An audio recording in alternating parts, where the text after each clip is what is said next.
भाजपचे उमेदवार सत्यजित देशमुख यांचा विजयी झालेला आहे।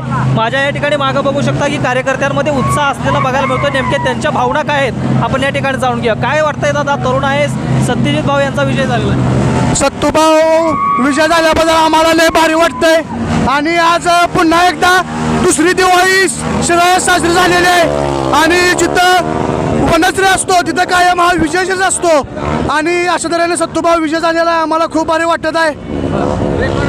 या ठिकाणी सायलेन्सर खांद्यावरच घेऊन आलेला कार्यकर्ता आपल्या सोबत आहे। काय वाटतंय दादा, सत्यजित देशमुख यांचा विजय? आम्हाला विश्वास नव्हता की भाऊंची सीट लागेल ती, पण देवाच्या आशीर्वादानं वरचं काय तर आपल्या लाडकी बहीण योजनेची कृपा असल्यामुळे आपली सीट लागलेली आहे।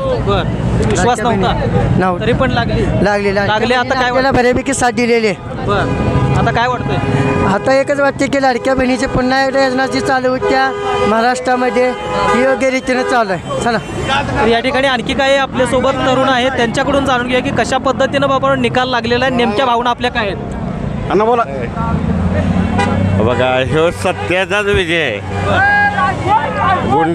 झुंडशाही पैसे वाटप ह्यो काही विषय नाही। जे काय झालेलं आहे ही आज सत्याचा सामान्य माणसांचा विजय झालेला आहे। ज्या काय गोष्टी ह्या पाठीमागे झालेल्या अनेक सांगतो, आमच्या शिरापटोगर शहरासाठी भगतसिंग नाईक हे एकमेव माणूस आहे की तो असा म्हणताना ज्या माणसाकडं जिसने माना भगत नाना, जिधर नाना उधर उसको मुंबई जाना, हा विषय आहे। त्यामुळे विषय आहे की सत्य देशमुख भगत नानाने हातात घेतलेले इलेक्शन, नाना आजारी असताना सुद्धा येऊन त्यांनी कामकाज केलं आणि शेवटच्या त्या दुसऱ्या कार्यक्रम झाले ते सत्य देशमुख आज त्याचं फलित की आमदार झालेले आहेत। मोलाचा वाटा आहे नानाचा, हा मोठा नाना भगत नाना, हा नानाचा हा मोठा वाटा आहे। या ठिकाणी आपण